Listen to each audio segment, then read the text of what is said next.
के, तो हरियाणा तो मतलब बिल्कुल क्लियर ही है, कह सकते हैं खुल के थोड़ा। लेकिन देवेंद्र जी ठीक कह रहे हैं, लेकिन एक कुछ थोड़ा सा छोटा एक वर्ग है बीजेपी में जो अभी ये आस लगाए बैठा है कि शायद सिंगल उसकी लार्जेस्ट आज से अपनी पार्टी से नहीं होगी, शैलजा जी से है। मैं शैलजा जी इतनी नाराज हो गई हो कि उनका वोटर बिगड़ अब जाए। वो पता नहीं, जैसे कल कुछ लोग ये कह रहे थे कि मैंने इंडिया टीवी देखा, इंडिया टीवी पे ये कह रहे कि जैसे सैनी समाज ने 70% वोट दिया, ब्राह्मणों ने 50% से ज्यादा वोट दिया। पोल कह रहा है, वो वही मैं कह रहा हूँ, वो पोल कह रहे हैं।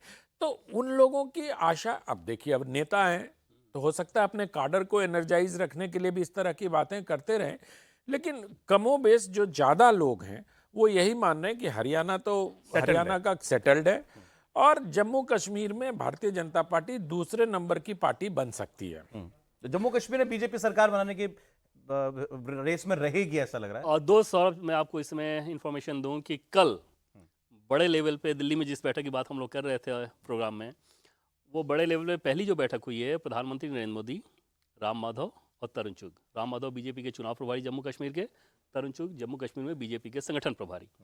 इन तीनों लोगों की बैठक में जो हमें सोर्सेज के द्वारा जानकारी मिली, उसमें राम माधव और तरुण चुग ने एक एक सीट का डिटेल दिया कि किस सीट पे क्या स्थिति है, चाहे जम्मू रीजन का हो या फिर वैली का हो, सीधे प्राइम मिनिस्टर को, और उसमें किन दलों की क्या स्थिति है उसके बारे में बातचीत हुई। उसके बाद जो दूसरी बैठक हुई उसमें केंद्रीय गृहमंत्री अमित शाह के साथ बैठक हुई, वो ज़्यादा लंबी बैठक चली और उस बैठक में सारे प्रोज एंड कॉन्स पर विचार किया गया कि कैसे कैसे सिनेरियो आ सकते हैं, उन सिनेरियो में बीजेपी को क्या करना है, बीजेपी क्या कर सकती है, बीजेपी जो कर सकती है उसका प्लस क्या होगा, उसका माइनस क्या होगा। तो ये सारा होमवर्क कर लिया गया। कोई बैठक हरियाणा को लेकर बीजेपी नहीं कर रही है, हरियाणा को लेकर कोई बैठक नहीं है। ठीक है, आप देखिए साहब, जिनका हम सबको इंतजार था वो स्टूडियो में आ चुके हैं। मैं प्रदीप गुप्ता जी को बुला रहा हूं सेट पर। प्रदीप जी आए सर, प्लीज आ जाइए सर। सर कहीं से भी आ जाइए, आपका ही पूरा सेट। हम सब ये बाराती और बैंड बजा लेकर सब तैयार बैठे हैं कि आप आए तो फिर आपसे बातें हो। सर बैठ जाए सर। बहुत जोर जोर से डेटा बजाया सर मैंने एक्सिस इंडिया। क्या बात, बहुत जोर जोर से बताया सर, और सब कुछ बताया सर। सब कुछ बता दिया। 4 जून तो नहीं होगा ना सर मेरे साथ दोबारा? सब कुछ बता दिया ना आपने। दोबारा 4 जून तो नहीं होगा ना?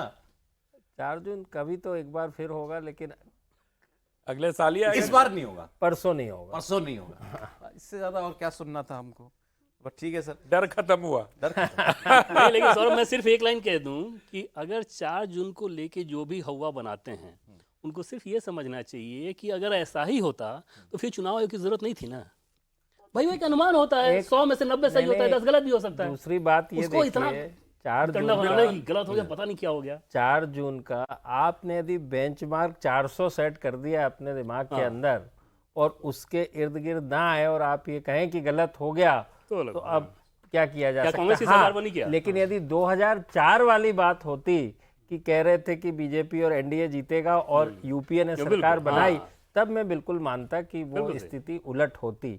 लेकिन किसी भी एग्जिट पोल का उद्देश्य जो है वो ये है, पहला कि सरकार किसकी बनेगी, दूसरा जिसकी भी बनेगी वो कितनी सीटों के साथ बनेगी, और तीसरा किस पार्टी को कितना वोट शेयर मिलेगा।